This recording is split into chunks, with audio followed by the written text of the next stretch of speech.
On September 4, 2025, a moment was marked in Beijing that will be remembered as a turning point in the global rivalry for dominance. China staged a grand military parade, the largest of the decade, attended by the most defiant leaders of the current international order, Vladimir Putin, Kim Jong-un, and host Xi Jinping. With uniforms, tanks, missiles, and speeches loaded with anti-Western rhetoric, this military spectacle was followed by the Shanghai Cooperation Organization (SCO) summit in Tianjin, which gave the event clear strategic dimensions. On the surface, a ceremonial event, in essence a cold message to the West. The world is on the threshold of a new era, with the Beijing-Moscow-Pyongyang axis attempting to overthrow the liberal international order led by the US and NATO. In this global scenario, the Balkans is not simply a peripheral observer, but a frontline zone where the clash between democratic values and authoritarian interests is deepening. Serbia, present at the summit through President Vučić, continues to play the role of a Trojan horse in the heart of Europe, walking in parallel with relations with the EU and alliances with Moscow and Beijing. Serbia, which has not exhausted itself with sanctions against Russia, goes to Beijing,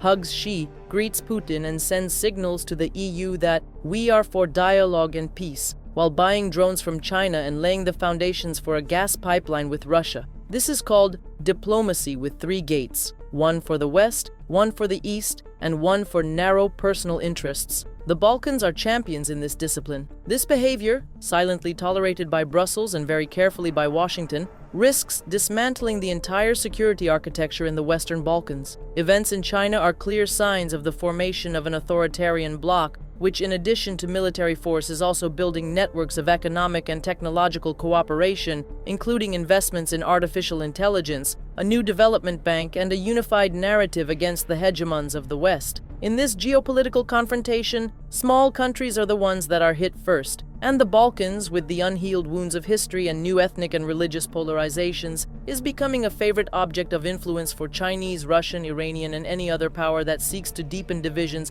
and undermine the European project. In this atmosphere, Albania must step out of the role of spectator. With its strategic position, a member of NATO, and in negotiations with the EU, it has a historical obligation to articulate a clear security doctrine for the Balkans. Enough with reactive policies. We need advanced diplomacy, intelligent capacity building, reinforced cyber defense, and real alliances with other Euro-Atlantic countries that share the same risks. Strategic silence is no longer an option, because in the global chessboard that is being reshaped, those who do not move are eliminated. On the other hand, Europe must wake up from the illusion of an unrealistic stability. The new order is no longer written only by diplomacy and trade, but by tanks and the coded messages of authoritarian leaders. And in this new global text, the Balkans are on the front page. The question is no longer whether it will have an impact, but who will control it.